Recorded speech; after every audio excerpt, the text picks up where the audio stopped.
মালয়েশিয়ার আজকের নিউজ। মালয়েশিয়ায় পাসপোর্ট জালিয়াতির দায়ে ৫ বাংলাদেশি গ্রেফতার। বিস্তারিত জানতে ভিডিওটির শেষ পর্যন্ত দেখুন।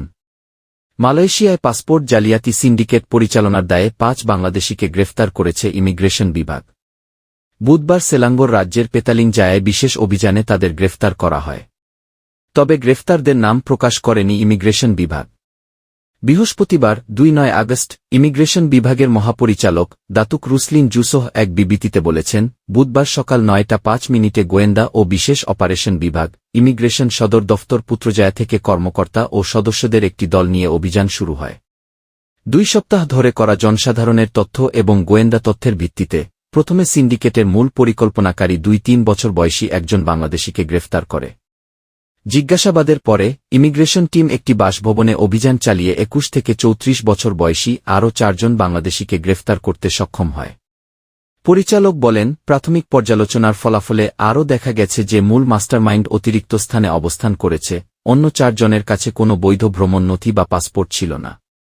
অভিযানে ২৬টি বাংলাদেশি পাসপোর্ট, ২টি ইন্দোনেশিয়ার পাসপোর্ট, একটি মিয়ানমারের পাসপোর্ট, একটি ল্যাপটপ, একটি প্রিন্টার এবং অনলাইন পেমেন্টের রসিদ জব্দ করা হয়েছে।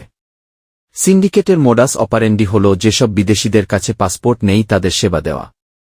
রুসলিন বলেছেন, সিন্ডিকেট তাদের পরিষেবার প্রচারের জন্য হোয়াটসঅ্যাপ অ্যাপ্লিকেশন ব্যবহার করে এবং গত ৪ মাস ধরে এই কাজ করে আসছে এবং প্রতিটি পরিষেবার জন্য ৫০০ রিঙ্গিত ফির মাধ্যমে কুরিয়ার বা হ্যান্ড ডেলিভারি পরিষেবা ব্যবহার করে সেবা দিয়ে আসছিল। পরিচালক বলেন, মূল মাস্টারমাইন্ড ইমিগ্রেশন অ্যাক্ট ১৯৫৯৬৩ এর ১৫(৪), পাসপোর্ট আইন ১৯৬৬ এর ১২(১) এ ধারা এবং ১২(১) ধারা অনুযায়ী অপরাধ করেছে। একই আইনের অন্য ৪ জন অভিবাসন আইন ১৯৫৯৬৩ এর ধারা ৬(৩) এবং পাসপোর্ট আইন ১৯৬৬ এর ধারা ১২(১) অনুযায়ী অপরাধী। আরও তদন্তের গ্রেফতারদের পুত্রজায়া ইমিগ্রেশন ডিপোতে রাখা হয়েছে।